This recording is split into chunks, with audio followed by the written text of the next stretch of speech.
Jianwu, on a clear night, I recall the Immortal's palace. Quiet night, deep inside the gate, among the mists of the purple grotto. I walk alone, sit alone, thinking of an immortal. Inside the palace of three clarities, moon as bright as daylight, among the 12 palace towers, in which do you sleep? So, the poem that we come with today is a poem, as we said, by Jianwu, who was a mid-Tang daoist. So, imagine him living basically in the first years of the 9th century. So, we know a few things about Jianwu, although they're not particularly important. He mainly came from the eastern coast of China, Zhejiang. He passed the Jinshi examinations, but then he showed no interest in seeking office, so he basically retired to a mountain in Jiangxi, Mount Xi. In fact, he was known because of this mountain as Qi Zhenji, or Qin Shu Dong Tiang Hua Yang Cheng Ren, that is the ascended wise man from this mountain area. And, he did what Taoists do when they retire to mountains, that is, practice alchemy, cultivate the Tao, and so on. 200 poems of his are preserved. He had a reputation in the early Song for having written a lot of works on Taoism and alchemy, works that appear in the Taoist canon. Some have been lost. And talking about his poetry, his verse really touches on a very wide variety of topics. Occasional poems, poems on hermitages, Taoist practice, landscape poetry, objects poetry, Niu Jui Fu, Boudoir Lament, so, a pretty wide scope. He had a reputation especially for heptasyllabic quatrains, and the poem that we've read today is of this type. It's a heptasyllabic quatrain. His most famous one was a very long piece, actually, one in, I think it was 200 lines, an extended regulated poem titled Bai Jun Shanyu, Mountain Dwelling, in 100 rhymes. The poem we bring today is much shorter than that. So, this poem, On a Clear Night I Recall the Immortal's Palace. This poem can be read, I think, in at least two ways. It has at least two layers of interpretation. The first would be the purely theologically Taoistic way.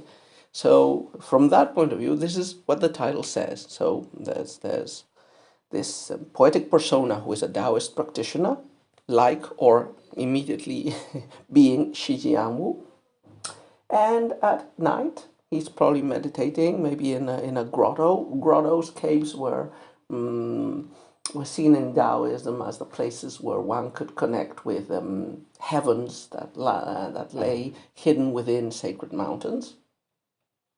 So they were numinous sacred spaces. So the poetic persona is in a cave, alone, and thinking about an immortal, one of these Taoist transcendents, one of these Xianzu, the immortals, or more specifically, if it's a woman, a Xianyu. And, he is thinking about where this immortal might be in his or her own heaven, Taoist heaven. The Taoists believed in lots of heavens, as I said, in the skies, in the mountains, in many places. So that's one way of reading the poem. Another way, though, would be a little bit more prosaic. Remember, Taoist nuns are not like Buddhist or Western nuns. I'm not sure they have a vow of chastity, and we've encountered already some Taoist nuns who composed poems and who also had liaisons with scholar officials. So we might imagine that, or another way of reading this poem is supposing that Jianwu is in his quarters, which might have this fancy name, Purple Grotto, his own secluded residence, and he is thinking of a Taoist priestess with whom he might have had a relationship. And, all these fancy terminology of palace and towers refers to the Taoist abbey in which the nun might be residing. So it could be a live poem and, sighing for a missing lady that one adores. Anyway, whatever the interpretations, you can see a strong Taoist imagery permeating the poem, and you have a tone of longing, of ethereal, supernatural sadness and longing for the absent divine creature. So, well, without further ado, let's take a look at the poem couplet by couplet, as we usually do. This is a quatrain, only 2 couplets. Number 1, quiet night, deep inside the gate, among the mists of the purple grotto, I walk alone, sit alone, thinking of an immortal. So as usual, the first couplet, also in a quatrain, gives us the time and the place. It's night. We are inside some space, inside the gate, among the mists of the purple grotto. So you get this supernatural image, although again, the purple grotto could be a real grotto shrouded by mist, by magical-looking purple mist, or it could be just the hermitage of Jianwu. And he's alone. Walk alone, sit alone. What's he doing? Thinking of an immortal.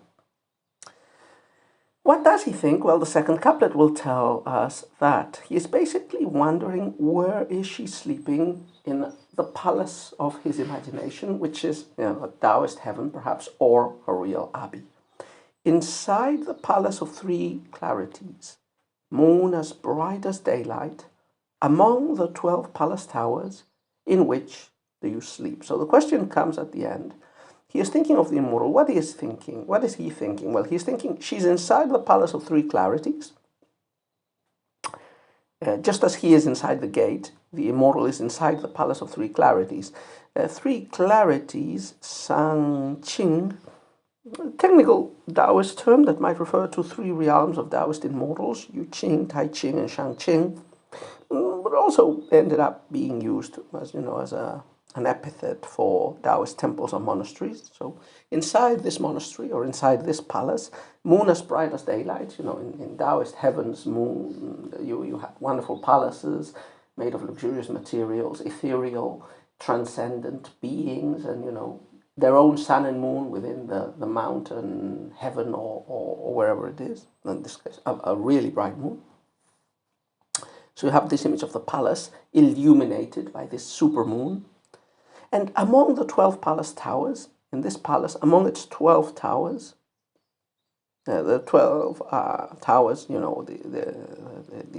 this also depicts the palace in a more visual way, and it makes one think of Taoistic terminology related to practices of meditative journeys and inner alchemy. But within this palace of 3 clarities, among the 12 palace towers that rise up and that can be seen, in which are you? In which do you sleep? So, that will be all for today. Typical Taoist poem with love overtones, and interesting because of the imagery, I would say.